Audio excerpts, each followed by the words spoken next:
وعن جابر بن عبد الله رضي الله تعالى عنه قال وعن جابر بن عبد الله رضي الله تعالى عنه قال قال رسول الله صلى الله عليه وسلم كان النبي صلى الله عليه وسلم يجمع بين الرجلين من قتلى أحد في ثوب واحد আল্লাহর নবীর বিশ্ববিখ্যাত সাহাবী হযরত জাবির বিন আব্দুল্লাহ বলেন যে আমরা যখন উহুদের যুদ্ধ করলাম আল্লাহর নবী সাল্লাল্লাহু আলাইহি ওয়াসাল্লাম তখন বললেন যেই সমস্ত হাফেজে কোরআন শহীদ হয়েছে, হাফেজে কোরআন শহীদ হলো, ওই সমস্ত হাফেজে কোরআনকে তোমরা খুঁজে খুঁজে বের করো এবং ফাইদা উশিরা লাহু ইলা আহাদিহিমা কদ্দামাহু ফিল লাহাদ, এবং ওই হাফেজদেরকে তোমরা কবরের মধ্যে আগে রাখো। কারণ হইল জায়গার সংকুলান না হওয়ার দরুন আল্লাহ তাআলার হাফেজে কোরআনদেরকে আল্লাহর নবী বললেন তাদেরকে তোমরা কবরের মধ্যে আগে রাখো। সুবহানাল্লাহ বলেন। আল্লাহর নবী সাল্লাল্লাহু আলাইহি ওয়াসাল্লাম আরো বলেন দুনিয়ার জমিনে যারা কোরআনের হাফেজ হবে তারা হইল আল্লাহ তাআলার বিশেষ পরিবার। সুবহানাল্লাহ বলেন। আল্লাহর নবী সাল্লাল্লাহু আলাইহি ওয়াসাল্লামের বিশ্ববিখ্যাত সাহাবী হযরত আনাস বিন মালিক রাদিয়াল্লাহু তাআলা আনহু বলেন قال رسول الله صلى الله عليه وسلم إن لله أهلين من الناس إن لله أهلين من الناس আল্লাহ নবী বললেন ও আমার উম্মতের দল, নিশ্চয়ই আল্লাহ তাআলার একটা পরিবার আছে। দুনিয়ার জমিনে প্রত্যেকটা মানুষের একটা পরিবার আছে। একজন মেম্বার হোক, মেম্বারের আশপাশে কয়েকজন খাস মানুষ থাকে, বিশেষ মানুষ থাকে। চেয়ারম্যানেরও কয়েকজন খাস মানুষ, বিশেষ মানুষ আছে। আল্লাহ নবী সাল্লাল্লাহু আলাইহি ওয়াসাল্লাম বলেন দুনিয়ার জমিনে যেমন বিশেষ মানুষ আছে, প্রত্যেকটা মানুষের বিশেষ মানুষ আছে, আমার আল্লাহ তাআলার কয়েকজন মানুষ বিশেষ আছে। আল্লাহ নবী বলেন ইন্না লিল্লাহি আহলিনা মিনান নাস, দুনিয়ার জমিনে আমার আল্লাহ তাআলার খাস বান্দা হইল ইন্না লিল্লাহি আহলিনা মিনান নাস। সাহাবায়ে কেরাম তখন বললেন ক্বালু মান হুম ইয়া রাসূলুল্লাহ, ও আল্লাহর নবী আল্লাহ তাআলার বিশেষ বান্দা কারা? আল্লাহর নবী তখন জানায় দেয় হুম আহলুল কুরআনি হুম আহলুল্লাহি ওয়া খাসাতুহু। আল্লাহর নবী বললেন আমার সাহাবায়ে কেরাম দুনিয়ার জমিনে আল্লাহ তাআলার বিশেষ বান্দা হইল তারা যাদের কোরআন, যাদের সিনার মধ্যে আমার আল্লাহ তাআলা 30 পারা কোরআন ঢুকিয়ে দিয়েছে। আল্লাহর নবী সাল্লাল্লাহু আলাইহি ওয়াসাল্লামের বিশ্ববিখ্যাত সাহাবী হযরত মুসা আল-আশআরী রাদিয়াল্লাহু তাআলা আনহু থেকে বর্ণিত ওয়া নবী মুসা আল-আশআরী রাদিয়াল্লাহু তাআলা আনহু قال رسول الله صلى الله عليه وسلم قال رسول الله صلى الله عليه وسلم আল্লাহর নবীর সাহাবী হযরত আবু মুসা আশআরী রাদিয়াল্লাহু তাআলা আনহু বলেন আল্লাহর নবী বললেন ও আমার সাহাবায়ে কেরাম দুনিয়াতে তিন ব্যক্তিকে সম্মান করা মানে আল্লাহকে সম্মান করা। জোরে বলেন দুনিয়াতে কয় ব্যক্তিকে সম্মান করা মানে আল্লাহকে সম্মান করা। আল্লাহর নবীর সাহাবী মুসা বললেন, আল্লাহর নবী বললেন ইন্না লিল্লাহি মিন নাজলিনা মিনান নাস, দুনিয়াতে তিন ব্যক্তিকে সম্মান করা মানে আল্লাহকে সম্মান করা। আল্লাহর নবী বললেন এক নাম্বার ইকরামাতিস শাইবাতিল মুসলিম, মুসলমান বিরুদ্ধকে ভয় বিরুদ্ধকে বুড়াকে সম্মান করা মানে একমাত্র কাকে সম্মান করা। দুই নাম্বার আল্লাহর নবী সাল্লাল্লাহু আলাইহি ওয়াসাল্লাম বললেন সুলতানুল মুকসিদ, দুনিয়ার জমিনে একজন ন্যায়পরায়ণ বাদশাকে সম্মান করা মানে কাকে সম্মান করা। জোরে বলেন। আর তিন নম্বর আল্লাহর নবী বললেন ওয়া হামিলুল কুরআন, দুনিয়াতে কোরআনের হাফেজকে সম্মান করা মানে আল্লাহকে সম্মান করা। আল্লাহর নবী সাল্লাল্লাহু আলাইহি ওয়াসাল্লামের সাহাবী হযরত সাহাল বিন সাআদ বলেন আন্না ইমরাতান জাআত রাসূলুল্লাহ, আল্লাহর নবীর সাহাবী সাআদ বিন সাহাল বলেন একদিন আল্লাহর নবীর কাছে একজন মহিলা আসলো। মহিলা আল্লাহর নবীর কাছে আসার পর বলল আল্লাহর নবী জিতুলি আহবালাকা নাফসি, আল্লাহর নবী আমি আপনার নিকট আসলাম আপনার কাছে আমাকে শপে দেওয়ার জন্য। মানে হইল আল্লাহর নবী আপনি আমাকে বিবাহ করে নিন। আল্লাহর নবী তখন ফারাগরা ইলাইহা নাযরা ইলাইহা, আল্লাহর নবী ওই মেয়ের দিকে তাকানোর পর সুম্মা তা'তা রা'সাহু, আল্লাহর নবী আবার তার মাথাটাকে অন্যদিকে নিয়ে নিলেন। ওই মেয়ে যখন দেখলো লাম ইয়াকুদি ফিহা শাইআ, আল্লাহর নবী ওই মেয়েটাকে বিবাহ করবেন না মনে হয়। ফাজালাসা, তৎক্ষণাৎ ওই মেয়ে লোকটা আল্লাহর নবীর সামনে বসে গেল। আল্লাহর নবী যখন চুপ থাকলেন, একজন সাহাবা দাঁড়াই গেলেন। ফাকামা রাজুলুম মিন আসহাবি রাসূলিল্লাহ সাল্লাল্লাহু আলাইহি ওয়াসাল্লাম, আল্লাহর নবীর সাহাবী আল্লাহর নবীর সামনে দাঁড়ানোর পরে বললেন, আল্লাহর নবী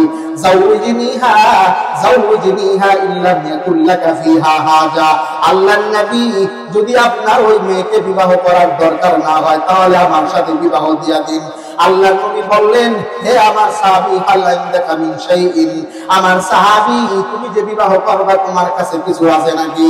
তখন ওই সাহাবী বললেন, লা ওয়াল্লাহি ইয়া রাসূলুল্লাহ, আয় আল্লাহর নবী আমি এমন গরীব, বিবাহ করার মতো কোনো টাকা পয়সা আমার কাছে নাই। আল্লাহর নবী এবার বললেন, যাও তুমি জলদি করিয়ে যাও। ইযহাবু ইলা ওয়াসিকা হাল তাজিদু ইনদাকা মিন শাই, ও আমার সাহাবী তুমি তোমার বাসায় গিয়ে দেখো কোনো টাকা পয়সা পাও নাকি, কোনো স্বর্ণ পাও নাকি। ওই সাহাবী এইবার যখন তার বাসায় চলে গেল, কিছুই পায় না। সুম্মা রাজা, আবার আসার পর বলল, আল্লাহর নবী বলল, আমার সাহাবী কিছু পেয়েছো নাকি? ওই সাহাবী বলল, লা ওয়াল্লাহি ইয়া রাসূলুল্লাহ, কিছুই পাইলাম না। ওয়ালাকিন ইজারি হাদা, আমার পরনে একটা লুঙ্গি ছাড়া কিছুই নাই। আল্লাহর নবী এইবার বললেন, খাফা তামান মিন হাদিদ, একটা লোহার আংটিও কি নাই? ওই সাহাবী বলল, লা ওয়াল্লাহি ইয়া রাসূলুল্লাহ, আমার আল্লাহর নবী আমার কাছে একটা লোহার আংটিও নাই। আল্লাহর নবী এইবার বললেন, মাযা মাআকা মিনাল কুরআন, ও আমার সাহাবী তুমি আল্লাহ তাআলার কোরআন সম্পর্কে কিছু পারো নাকি? এইবার ওই সাহাবী বলল, মাই সূরাতুন কাযা ওয়া কাযা, বলল, আল্লাহর নবী আমার কাছে অমুক সূরা আছে, আমি ওই সূরাটা আমার মুখস্থ। আমি সূরা ফালাক পারি আর সূরা নাস পারি, আমি সূরা কুরাইশ পারি আর সূরা ইলাফ কুরাইশ পারি।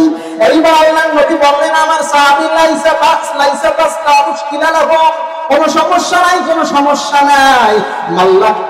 মাল্লাকুকা বিমা মাআহা মিনাল কুরআন, আমি আল্লাহর নবী তুমি যেই সূরা মুখস্থ পারো ওই সূরার বদৌলতে, তোমার হাফিজে কোরআনের বদৌলতে আমি তোমাকে কোনো টাকা পয়সা ছাড়া মহিলার সাথে বিবাহ দিয়া দিলাম। আল্লাহর নবী সাল্লাল্লাহু আলাইহি ওয়াসাল্লামের বিশ্ববিখ্যাত সাহাবী হযরত আবু হুরায়রা রাদিয়াল্লাহু তাআলা আনহু থেকে বর্ণিত, ওয়া নবী হুরায়রা রাদিয়াল্লাহু তাআলা আনহু قال رسول الله صلى الله عليه وسلم কিয়ামতের ময়দানে ইয়াজিদুল কুরআন ইয়াউমাল কিয়ামা, কাল কিয়ামতের ময়দানে এই কালামুল্লাহ শরীফ হাফেজে কোরআনের কাছে আয়েশা বলবে, হাল তারিফুনি, ও আমার বান্দা, ও আমার বন্ধু, হাল তারিফুনি, তুমি কি আমাকে চিনো নাকি? এইবার এই হাফেজে কোরআন বলবে, মা আরিফুকা, আমি তোমাকে চিনলাম না। এইবার আল্লাহ তাআলার কালাম বলবে, আনা সাহিবুল কুরআন, আমি তোমার দুনিয়ার বন্ধু কোরআন। দুনিয়ার জমিনে তুমি আমাকে মুখস্থ করেছিলা, দুনিয়ার জমিনে তুমি আমাকে ভুলো না, এই জন্য আমি তোমার বন্ধু। আজকে আমি তোমার ওই বন্ধু। দুনিয়ার জমিনে আল্লাহি আওনাতুকা ফি হাদিল হাওয়াদির, দুনিয়াতে রমজানুল মুবারকে যে তোমাকে খাওয়াতে বিরত রেখেছিলাম, ও আসহারুল লাইলা, এবং আমি রমজান মাসে তোমাকে খতমে তারাবির মধ্যে দাঁড় করিয়ে রেখেছিলাম। এইবার আল্লাহ তাআলাকে বলবেন, কালামুল্লাহ শরীফ বলবেন, ইয়া রাব্বি আল্লাহ, ইয়া রাব্বি আল্লাহ, ফায়ুতাল মুলকা বিয়ামিনিহি, কালামুল্লাহ শরীফ পড়বে, আল্লাহ তুমি যদি আমাকে জান্নাত দিয়ে থাকো তাহলে আমার বন্ধুকেও তুমি জান্নাত দিয়ে দাও। আর আল্লাহ তুমি যদি আমাকে জান্নাত দিয়ে থাকো আমার বন্ধুকেও জান্নাত দিয়ে দাও। আল্লাহ তাআলা তখন বলবে, কোরআন আমি তোমাকে জান্নাত দিব, তোমাকে আমি জান্নাত দিব, এবং তোমার বন্ধুকে আমি জান্নাত দান করব। আল্লাহর নবী জানাই দেয়, ফায়ুতাল মুলকা বিয়ামিনিহি, তারপর হাফেজে কোরআন কোরআনের ডান হাতের মধ্যে আমার আল্লাহ জান্নাতের মালিকানার চাবিটা দিয়ে দিবেন। ওয়াল খুলদা বিশিমালিহি ওয়াল খুলদা বিশিমালিহি, বাম হাতের মধ্যে জান্নাতে চিরস্থায়ী বসবাসের সনদ দিয়ে দিবেন। তারপর আল্লাহ তাআলা ওই বান্দাকে বলবে ও আমার বান্দা হাফেজে কোরআন, তোমার বাবা মা কোথায়, তোমার বাবা মা কোথায়? আল্লাহ তাআলা ওই জান্নাতের মধ্যে তা জানে ওয়ালিদাহু, আল্লাহ তাআলা ওই হাফেজে কোরআনের বাবা মাকে দুইটা নূরের মধ্যে পরায়া দিবেন। তারপরে ওই এবং দুই জোড়া সম্মানী কাপড় পরাইবেন, হুল্লাতানে হুল্লাতানে হুল্লাতানে, এমন দুই জোড়া কাপড় হাফেজের বাবা মাকে পরায়া দিবেন। লা ইয়াকুমু লাহুমা আহলুদ দুনিয়া, আমার আল্লাহর নবী জানায় দেয় এমন জানি দুই জোড়া কাপড় সারা দুনিয়ার মানুষ মিলেও ওই দুই জোড়া কাপড়ের মূল্য কোনোদিন পরিশোধ করতে পারবে না। এইবার তখন হাফেজের বাবা মা বলবে বিমা কুসিনা হাদিহি, বিমা কুসিনা হাদিহি, আয় আল্লাহ তুমি আমাদেরকে এমন সম্মান কেন দিলা? তখন আল্লাহ বলবেন আমার বান্দা, তোমরা দুনিয়াতে অনেক মানুষ তোমাদেরকে প্রতিপন্ন করেছিল, বলছিল তোমাদের সন্তানদেরকে তোমরা মাদ্রাসায় দিয়া ভিক্ষা শিক্ষা বানাও, আর আমি আল্লাহ তোমাদের উপর খুশি হইয়া তোমাদের সন্তানকে আমি আল্লাহ তাআলা জান্নাত দিয়া দিলাম। শুধু তাই নয়, আমি আল্লাহ তোমাদেরকেও আমি বিনা হিসাবে জান্নাত দিয়া দিলাম। কালামে জিন্দা কুরআনে হাকিম, হিকমতে উলা ইয়াজাল সুকুফিন, জামিউল ইলমি ফিল কুরআনে হাকিম, তাকাসারাত আনহু আফহামুর রিজালি, ওয়া কুরআন কালামুল্লাহ বসনো কাদিমাস্তি নইনো।